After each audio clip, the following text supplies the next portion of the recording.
Can you drop any preference for the non-dual state over the dual?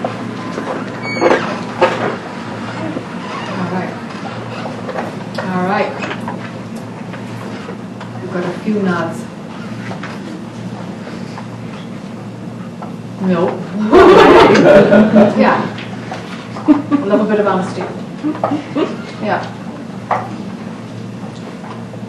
Because it's kind of sold, you know, that non-duality is, you know, bliss and peace and calm and nothing matters and everything's fine.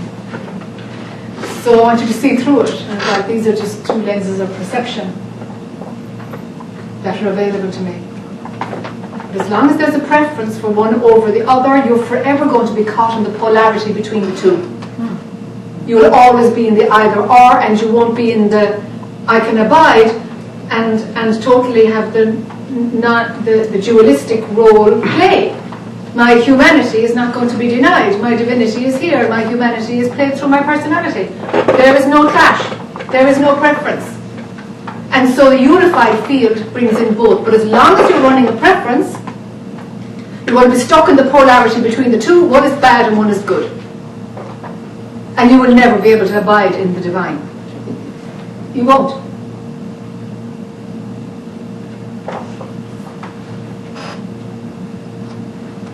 So we've set up a few non-dual traps, huh? See if you can drop the preference. Your evolution will still continue. Just drop the preference. Because as long as you have a preference, you have a polarity. You're going to stay jumping between the two.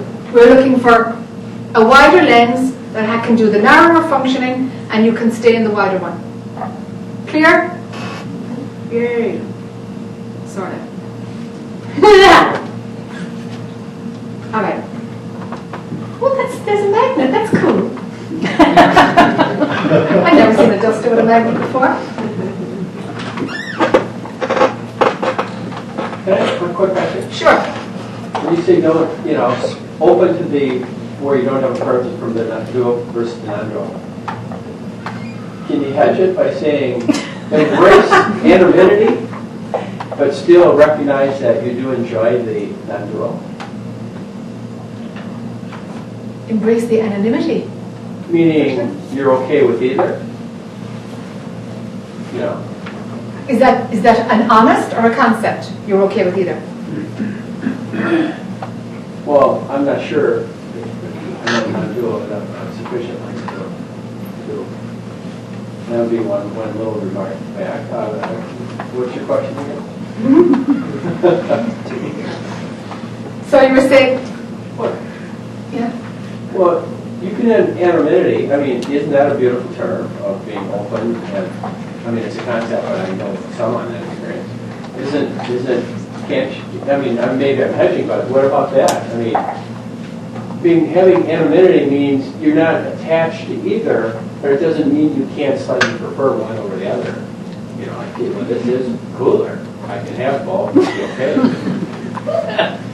I guess I'm breaking down the preference word. Yeah, you are. All right. So you want a little bit of a preference? Well, yeah, you're being honest. Yeah, you're recognizing that there is a preference. Can you hold the idea that it would be okay, maybe sometime, to not have a preference? Sure. Okay, I'm happy with that. Okay. If there's a willingness to let it come in, then there's no rigidity. Yeah. There's an internal acknowledgement and grounding that you don't have a choice anyway. Ooh, we hear a non-dual concept thrown right in now. in a dualistic impediment. Yeah, you see? Yeah. It's funny, isn't it, how it sneaks in? Joyce, I'm not done here, but yeah. Yeah, but just going on that, I would think it would be very rare for humans to have a preference for non-duality. We say we want, especially here, we want non-duality, but we want it in our dual way of feeling better. That's right. Death, Yeah. which is what it is. Yeah. So I say I want a preference for non-duality, but I want to feel good and Yeah. rejoice. Yeah. That's not my issue. You do that. Yeah. Yeah, interesting story. We showed something about preference. I had intense vertigo a number of years ago, and I decided, well, the best way to deal with it is learn to dance. And my dance partner, I was supposed to lead in all these couple dances, but the vertigo was such that I was discombobulated all the time. So what I did was I allowed my partner to lead, and I followed. And I said, at some point when this vertigo is dealt with, I'm going to have to do the prerogative and be a leader. What was so fascinating was that I got to be in that passive receiving role and then switch over to the active, allow her to do the choreography, and then allow it. And then I realized it's kind of fun when you're couple dancing when you switch, and the partner can lead, and I follow, or when I follow when they lead. And that was one of the most incredible experiences. The vertigo was kind of a strange kind of blessing. So there's a preference in terms of two sides of an equation. Yeah, to be the same with both. And sure, like from the dualistic perspective, you're going to say, of course I don't want to suffer. Of course I want it. I want the non-dual. And over the non-dual, you're going to say, it's going to play the way it's going to play. But suffering is a sacred wound. It allows you to be even more sensitive to riding in a non-dual state. Because there sure, you can justify it. I mean, we can say it's beautiful, but it's also crap too sometimes. It's like, it's all in there, isn't it? I had an experience as a small child of having extreme headaches. And I didn't like taking the medication they gave me. So what I discovered was that if I just didn't fight the pain and just went with it, kind of flow with it, then what happened was it wasn't suffering anymore. It wasn't pain anymore. It was just kind of a sensation. Yeah, the resistance to pain creates more pain than. Yeah. And so it changed. The suffering didn't become suffering anymore. It was just kind of matter of fact. It was neutralized in terms of my response. Sure. In a way, it's a trick question. Because ultimately, what I'm trying to do is invite you to the lens of perception of where the polarity of both, I'm saying, can you come deeper than the polarity of both? Right? So I'm trying to open the door deeper than both. Right? That's really my agenda here right now. So we've got the self who thinks it's doing something within the broader compass of knowing that actually that's just a role that's played and it's included within this loving open space where this is as good as it gets. All right. As long as there is a preference for one of the other, there will be a magnetism towards the dualistic because the preference will only exist in the dual. You see? But marketing being what it is, we sell the non-dual. Just be wise to it. Don't get hooked in there, needing to be free. Needing to oh yeah, I bought it. That as soon as I'm awake, like just don't buy it. Don't buy it. Stay really, really present. If you buy into that, you're fattening the me, myself, I, and you're keeping the dynamic between the good, bad polarity. You're keeping the little I invested. And the polarity between the two, you'll bounce between the two all the time. If there's genuinely a seeing through of how the mind wants one to be better than the other, if you can see through that, how your mind wants one to be better than the other, okay, now you're not playing tennis with between the dual and the non-dual. And we can talk about going deeper. So you've got to find the place of where, I see through that idea that it's better to be awake than to be asleep. I see through that idea. That's the opening I want to show you right now. You see? But when you're in pain, and when you're in storyland, sure. And when you're doing your seeking thing, sure, it's going to be running. But I want you to find the place of where you can see through that. Make sense? See through what? Yes, they're going to See through the marketing that we believe that the non-dual is better than the dual. I'll be better off when. It would be great if it's like a reject, it keeps you, it keeps the two, it keeps you within the parameters of the two. And it's what, it's been everywhere. It's not even Western, it's in India. It's like, oh, consciousness, oh, the end game. And it's like, Jesus, would you stop selling it? Like it's a frigging massage that's going to make you feel better for half an hour. Do you know? So you've got to see through it. It's like, yeah, I have that perception within me, and this is for my mind to access what I knew before I started believing my stories. All right, that's all it is. That's all it is. And my mind can really, really want this over that. And I see through that. I see through that. I have the capabilities of both. Yeah? All right. Okay, now we're getting a bit of distance from both.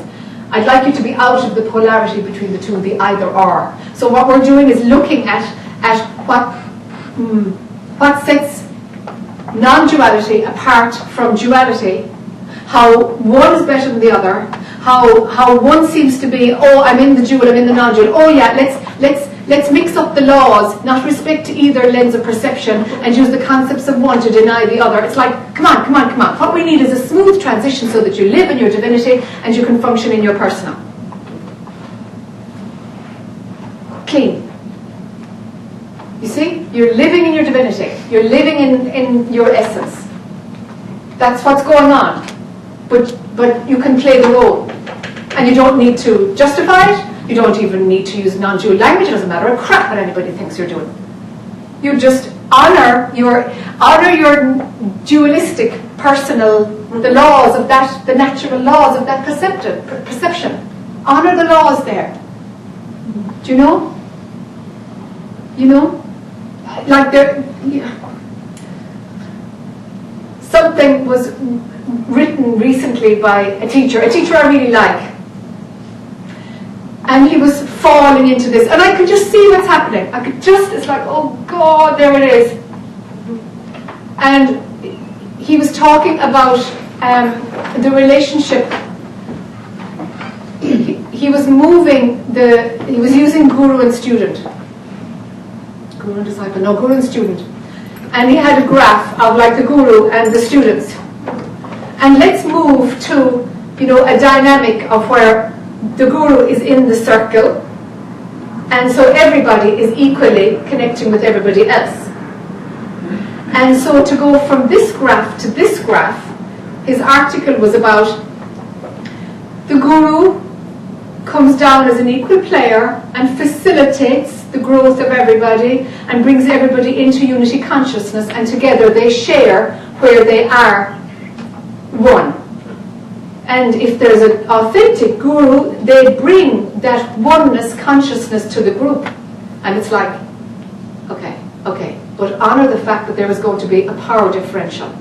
Honor the fact that people are going to be kind of freaked, if you're denying the role that you have because you're teaching.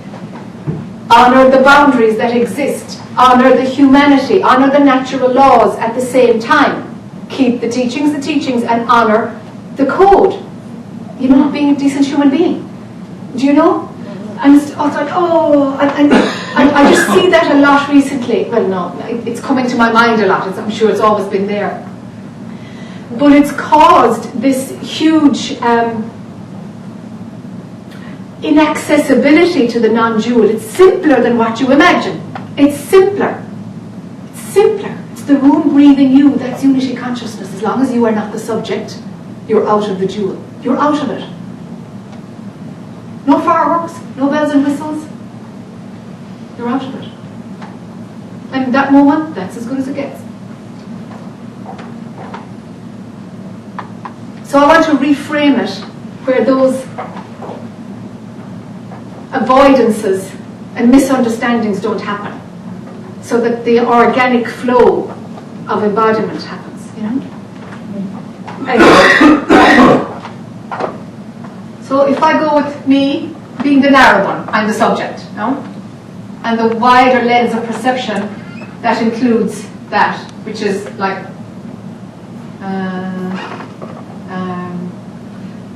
everything is connected, is kind of the easiest way, I suppose. Is there a darker color marker? There is a load of them. I can play.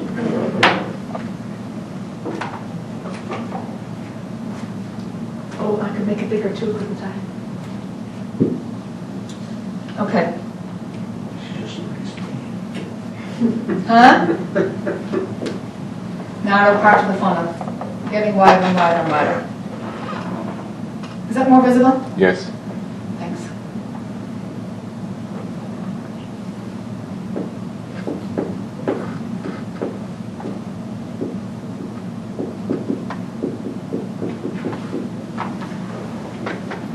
I want to demystify the non-dual. Like, everything is connected. That's unity consciousness. That's your essence. That's the divinity. That's, you know, that's really, that's the non-dual, you know. So it's unity, oneness, being. All right. So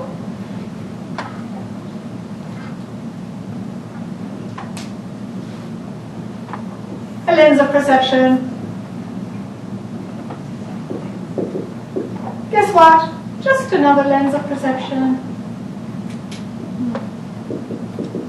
That's all. And could you put a line through connected even? Just like, because Oh, connected, yeah, because connected is a concept. It is, but it's a very, it's a very accessible way to find the non-dual.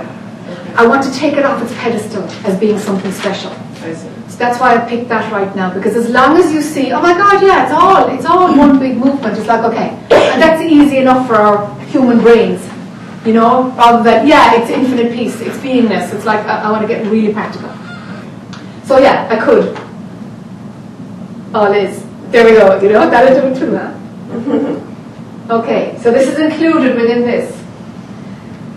All right.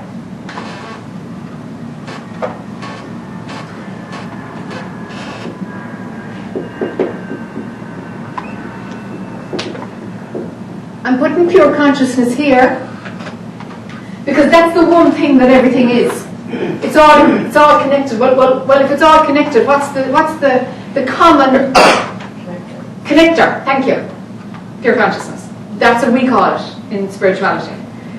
We just need to, I mean, essence, love. We can use other things, but as long as the word pure is in front of it, you're good. Because pure just, yeah, really. Because pure is just one thing. It doesn't leave space for other.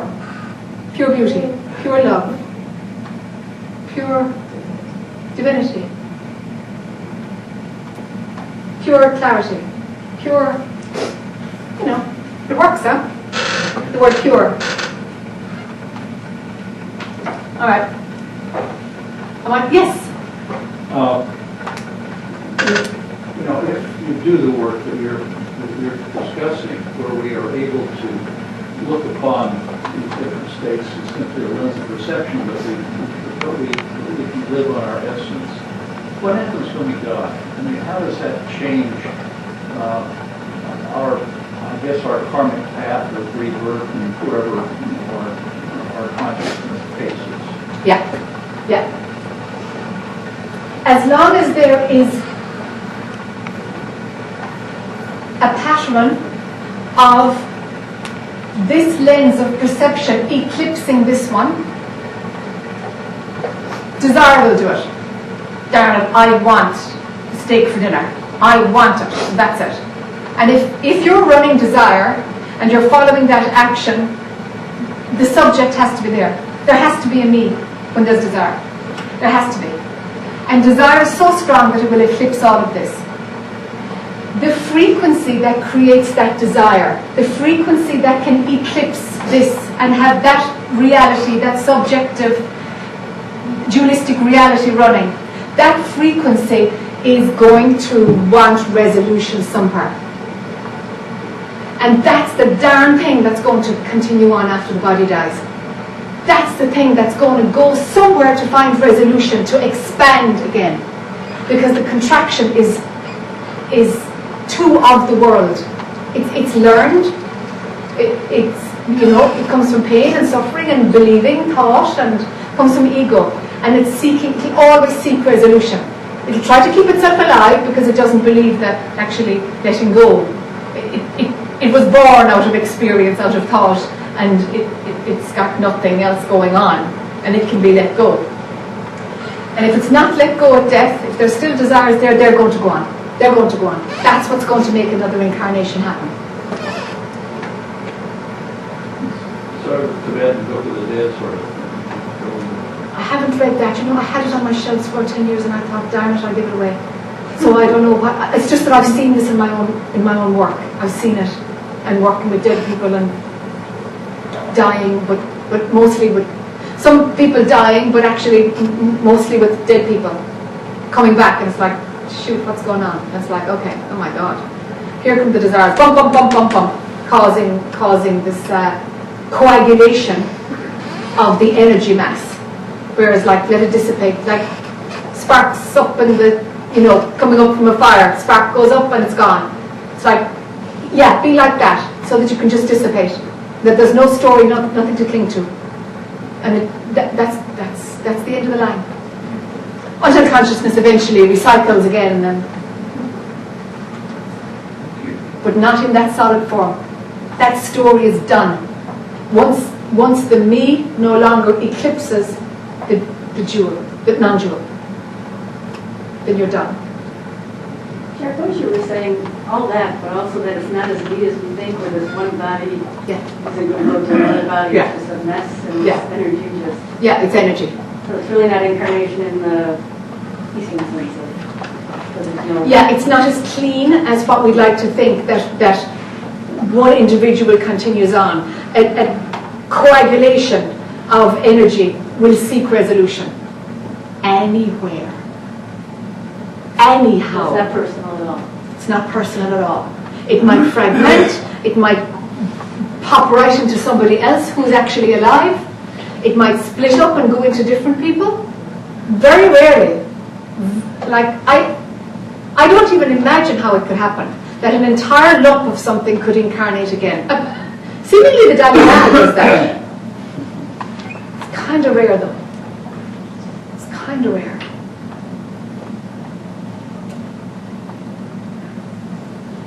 Hi, do you want to come in? Sure. Okay, sure. All right. Did I leave something hanging? Are we okay on those points? Yeah? All right.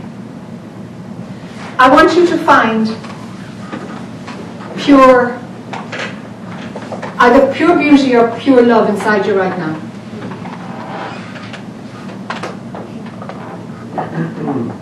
Dial in. Not a concept, dial in. Pure beauty or pure love. Decide on one. Find it. Feel it.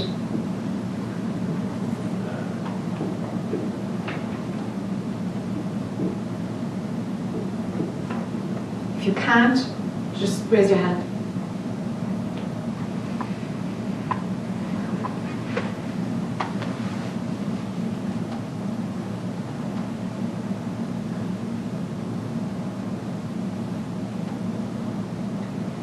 For you, find purity.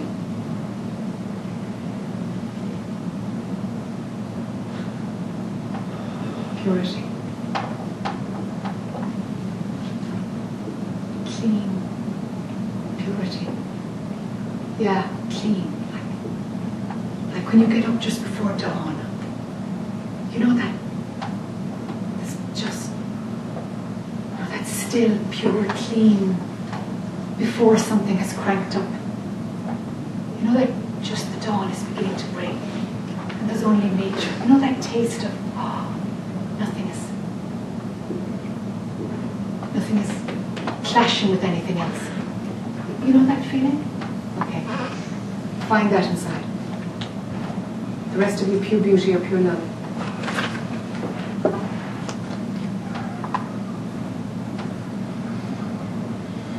Okay, let this be smooth and be aware of the individual.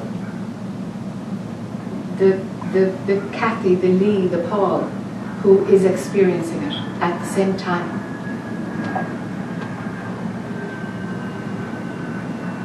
And you hold both. No big switching between one or the other. Let your view just contain the individual who's enjoying that feeling as well.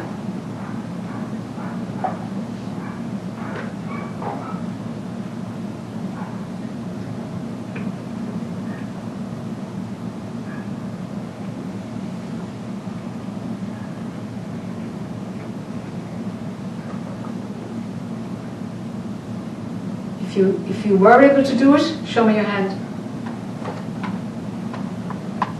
All right. Okay, a little over half. Super. All right. Good. Because that's what you're doing. That's what you're doing. You're hanging out in pure consciousness. You're in your divine being, and there's space also for the other lens of perception to be activated at the same time. Great. Okay. The thing with pure consciousness, pure being, we could say here too. Okay. This is aware of itself. You know, there's a sense of existing. You know, when you get to that pure place, there's a sense of existing. That something is.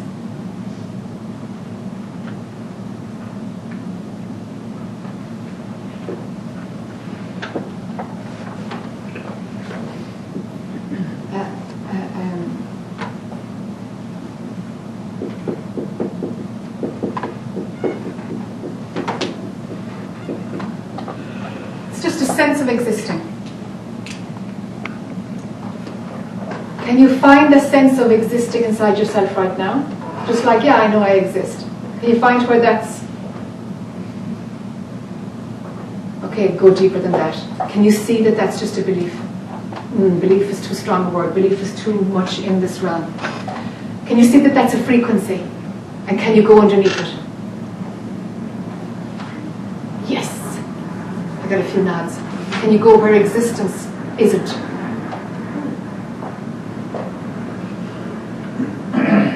And it's not that something doesn't exist. It's like the whole existence thing, null and void. It doesn't show up there.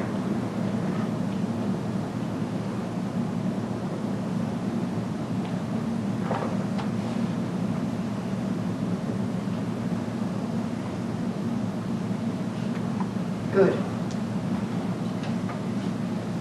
When you scoot deeper than existence, yeah, I believe that that's called non-being in Buddhist territory. If there's Buddhists here, somebody's told me, oh yeah, that's non-being, because it's neither, you know, it's neither. Just want to throw in that term. All right, okay.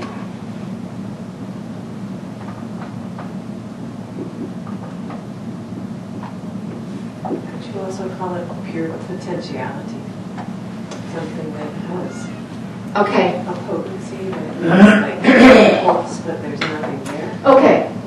The pure potentiality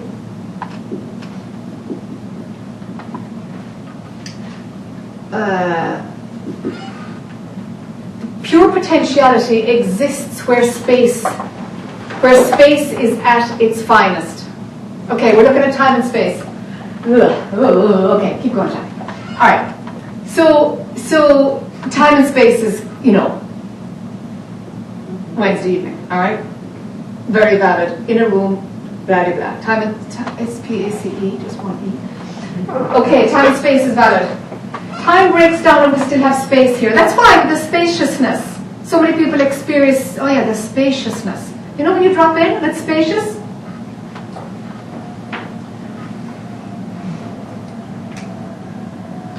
No time here. You know the way, it's like, oh my God, I was meditating for like 40 minutes, it felt like 3. What the heck happened? Where'd that go? You know that scenario? Time is gone in the non-dual. But space is still here, so it feels like spaciousness. The space will continue down as far as potentiality. Because space and potentiality are coming together. Because as potentiality rolls out, the context that it comes with is space. So this is where space starts. So a way of going deeper than pure potentiality is to see through space. See through space, the concept of space. Did you say see through or sink through? See through. Thank you. Yeah. It's like finding the place inside you where, oh shoot, space is a concept, but it's a very early one. It's very raw. It's one of the raw ingredients before the cake of the universe is baked. You know, we're looking at an egg as opposed to souffle. You know, we're raw stuff. Raw ingredients that make the universe appear as it does. So you'll find those together, space and pure potentiality. The invitation is, can you see through them? Can you go deeper than space? And it's not like you're going someplace, it's like you're chucking out space. You can kind of say deeper than that.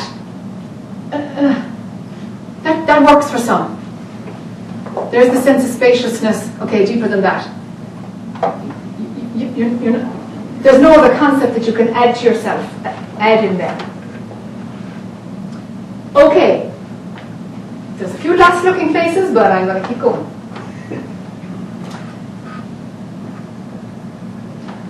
The one thing that happens in the non-dual teachings is we go from this, the false identity here, of the me, myself. Why am I putting two E's on everything? False identity. And then we call this the real identity, the real self. This is who you really are. If you're going to go deeper than these teachings, I'm afraid identity would be seen to be BS.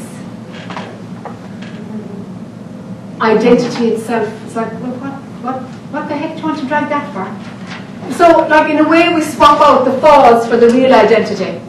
You are the essence, you are pure consciousness, you are the absolute, that's your true nature.